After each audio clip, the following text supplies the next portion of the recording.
Le problème qu'on rencontre souvent quand on consulte un site web, c'est qu'on a énormément d'informations et on se retrouve généralement perdu. Imaginez-vous pouvoir avoir un chat qui vous permette d'interagir avec ce site web pour avoir toutes les informations dont vous avez besoin en tant que client. C'est exactement la solution que j'ai conçue grâce à la puissance de l'intelligence artificielle. Et donc dans cette vidéo, je vais vous présenter cette solution et surtout restez bien jusqu'à la fin de la vidéo parce que je vous montre en fait un outil de no-code, c'est-à-dire sans utiliser de code, qui va vous permettre en réalité de concevoir ce genre de solution très facilement. Allez, c'est parti, générique.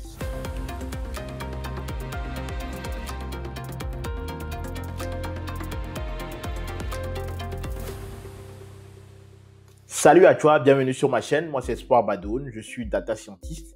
Et ici, sur ma chaîne, je partage avec toi des formations gratuites qui vont te permettre de passer de novice à expert sur des sujets techniques bien précis en intelligence artificielle. Je partage également des astuces de carrière qui vont te permettre de te démarquer sur le marché de l'IA, de la data de manière générale. Et enfin, avec des professionnels qui ont réussi dans le domaine de l'intelligence artificielle, on a un podcast où on échange afin qu'on puisse déceler leurs secrets pour que toi et moi, nous puissions bâtir à notre tour et réussir dans ce domaine. Bref, si tout ça t'intéresse, si tu as envie tout simplement à faire deux choses. Premièrement, abonne-toi afin de participer à cette aventure collective.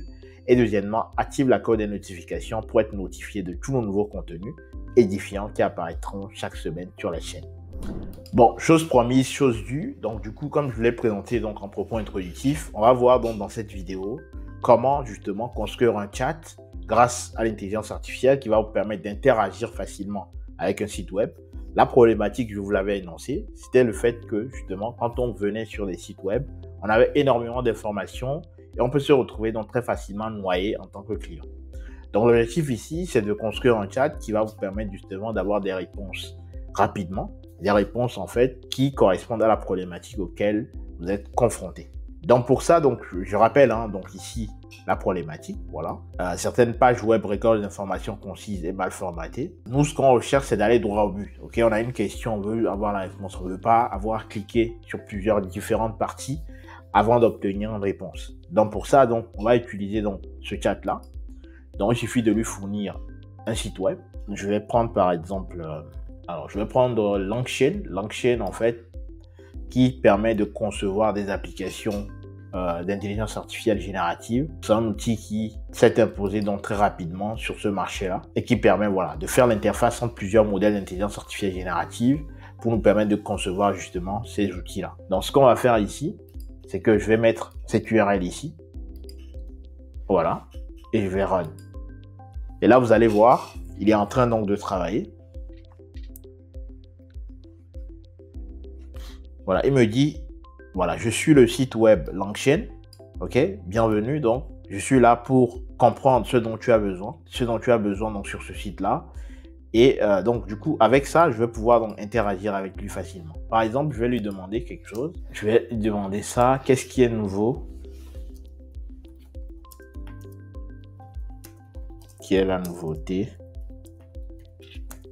dans LangChain V03. Ok, on va voir comment il réagit. Vous voyez comment c'est magique. Ça vous dit en fait les mises à jour qui ont été apportées dans la version 03 de LangChain. Le premier point, c'est ça. Le deuxième point, ça. Troisième point, quatrième point, cinquième point. Donc ça, c'est comment vous pouvez justement interagir avec des sites web très facilement. Ok. Allons par exemple sur un autre site web, par exemple le site de l'INPI en fait, qui est la base en fait des entreprises, des marques, des brevets, des dessins et des modèles. Ok, donc je vais stopper ça. Ok, je vais stopper. Faites stopper ici. Et là, je fais un restart. Je reprends le truc. Donc je fais run ici. Je change l'URL. Cette fois-ci, je mets le site donc de l'INPI.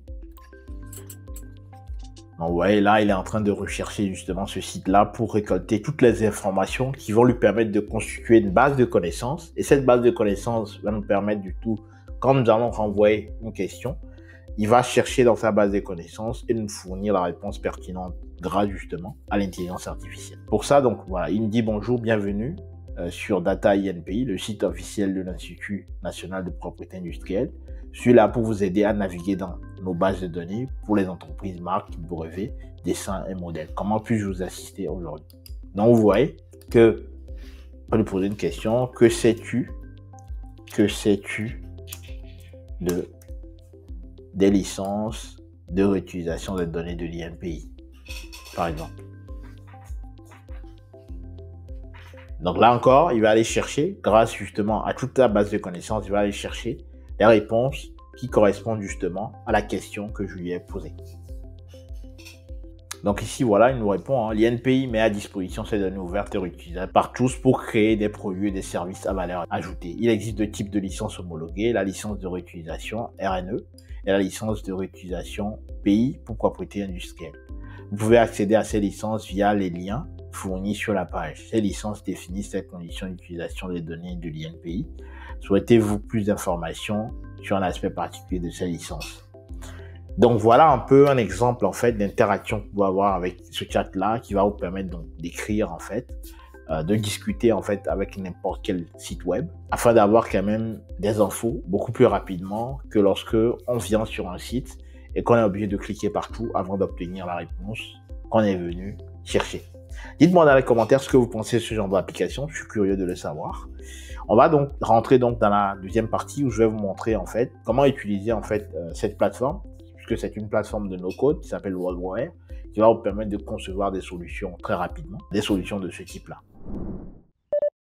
On t'a toujours dit que déployer des projets data science en production pour un data scientist était quasiment impossible. Tu as fini par croire à cette réalité. En effet, pendant longtemps, la majorité des formations en data science ont cherché à combler le fossé qui existait entre la data science et la mise en production sans y parvenir. D'ailleurs, les profils qui sortaient de ces formations ont été longtemps l'une des raisons pour lesquelles la majorité des projets en data science ont échoué, comme l'estimait Gartner il y a de cela quelques années. La bonne nouvelle que j'ai aujourd'hui pour toi, c'est que j'ai développé une stratégie qui permet donc à n'importe quel data scientist, peu importe son point de départ, d'un point de vue technique, de pouvoir devenir autonome dans la mise en production de ces projets data ou IA en un temps record. C'est d'ailleurs grâce à cette stratégie que j'ai pu réaliser donc ma transition il y a de cela quelques années, en passant donc de 2 000 € de revenus à plus de 10 000 € tous les mois. Cette histoire n'est pas seulement la mienne, c'est l'histoire de tous les autres data scientists tout comme moi qui appliquent cette nouvelle stratégie au quotidien et qui voient leur vie transformée à jamais. Si toi aussi tu veux prendre la bonne décision dès aujourd'hui et profiter de cette immense opportunité qui existe sur le marché de la data et de l'IA, je t'invite donc à cliquer ci-dessous. Tu trouveras donc une vidéo de formation gratuite que j'ai eu le plaisir de tourner, dans laquelle je te partage justement comment j'ai découvert cette nouvelle logique de mise en production et comment toi aussi à ton niveau tu peux la dupliquer pour pouvoir réussir ta transition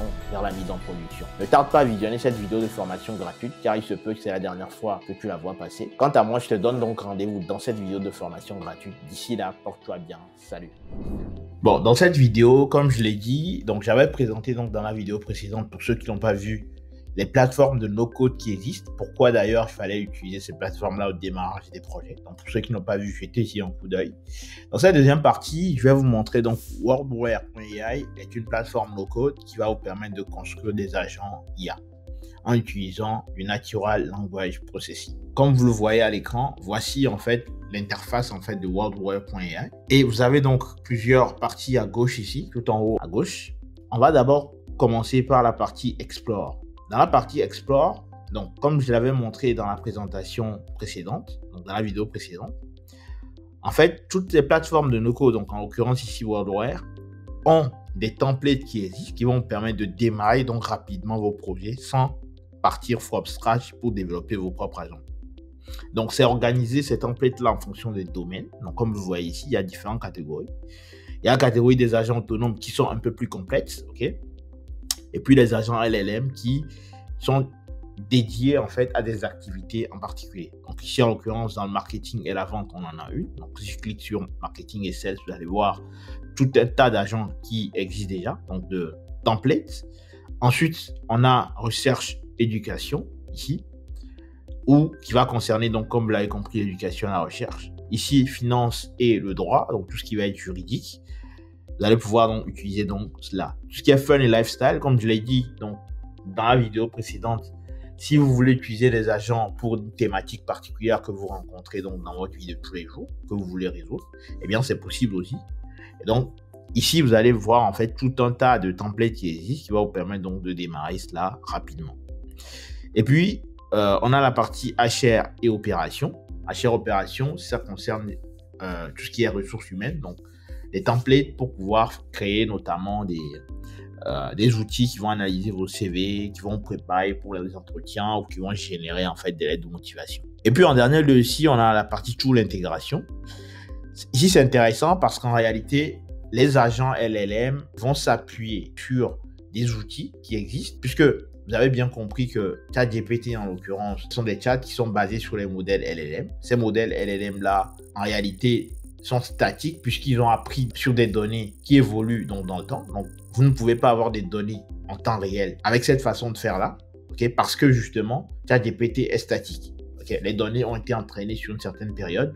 Or, les choses évoluent. Donc, si on veut des choses beaucoup plus à jour, il va falloir que vous connectiez en réalité votre modèle LLM à un moteur, ok, ici en l'occurrence par exemple Google Search, qui lui est beaucoup plus en même de retrouver des données qui sont à jour et pouvoir donc par la suite retransmettre ça à un utilisateur. Donc c'est ça la différence en réalité entre Google et ChatGPT, parce que je vois beaucoup de gens qui ont du mal à comprendre cela. ChatGPT est statique parce que les modèles LLM derrière donc ce chat là, donc comme vous l'avez vu, ont été entraînés sur des données sur une certaine période. Donc en l'occurrence, si je demande le président d'un pays qui vient d'être élu il y a 2-3 mois à ChatGPT ou la version non récente, il va avoir du mal. Okay.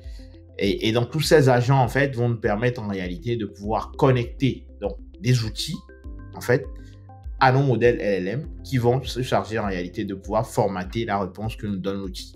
Donc en l'occurrence ici, si je veux avoir des informations un jour, je vais pouvoir utiliser des outils comme Google Search et ensuite le connecter à un modèle LLM qui va formater la réponse, qui va essayer donc de structurer la réponse, puisque quand vous faites des recherches sur Google, les réponses ne sont pas structurées.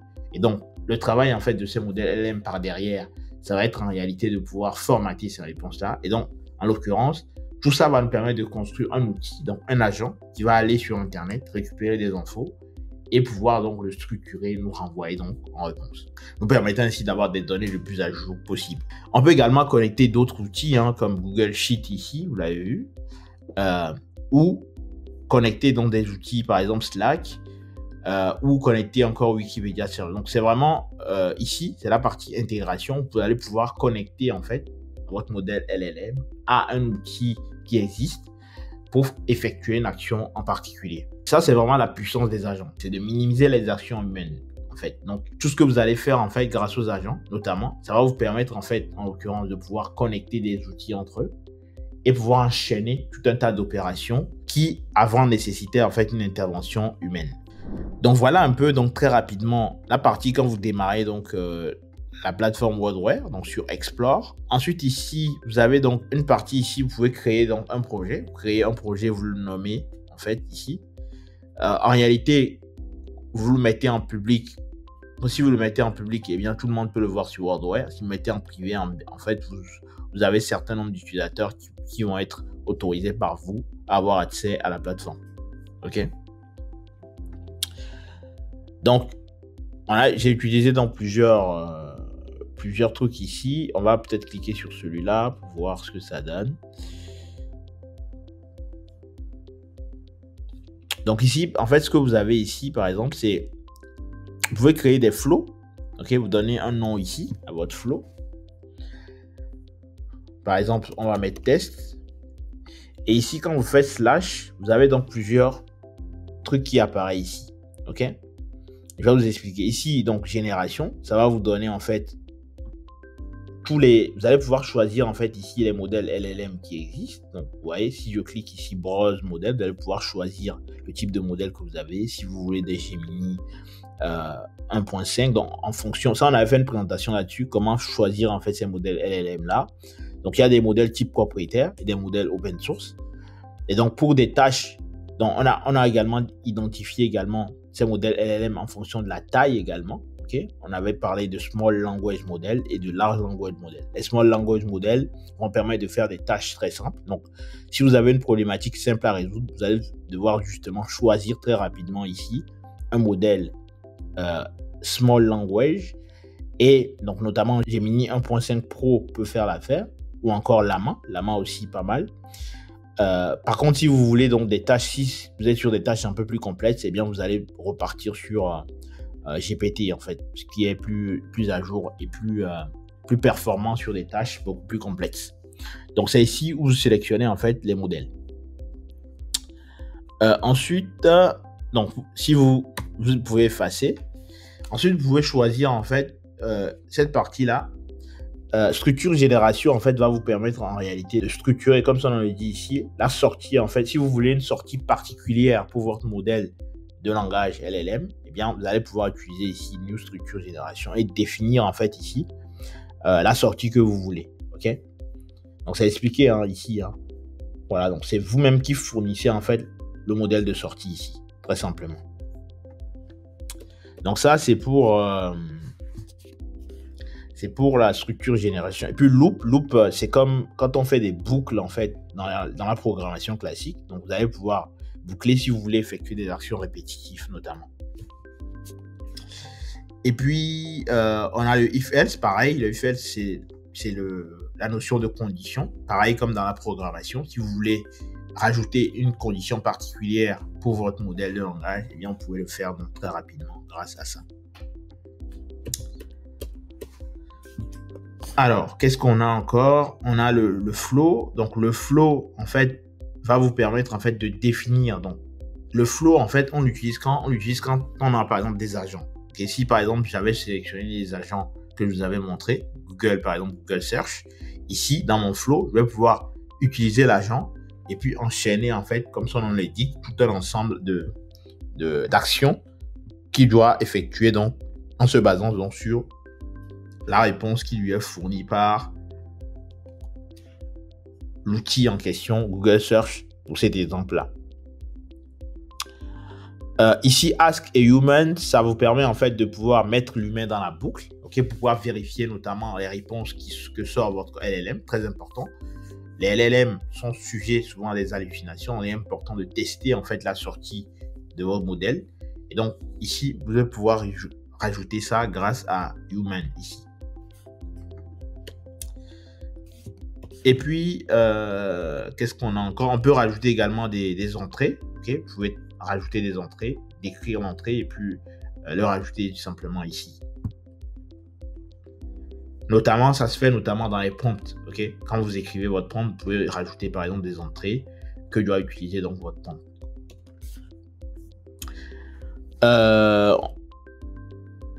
Il y a aussi des images. On peut rajouter des images également. Voilà, vous pouvez rajouter des images ici.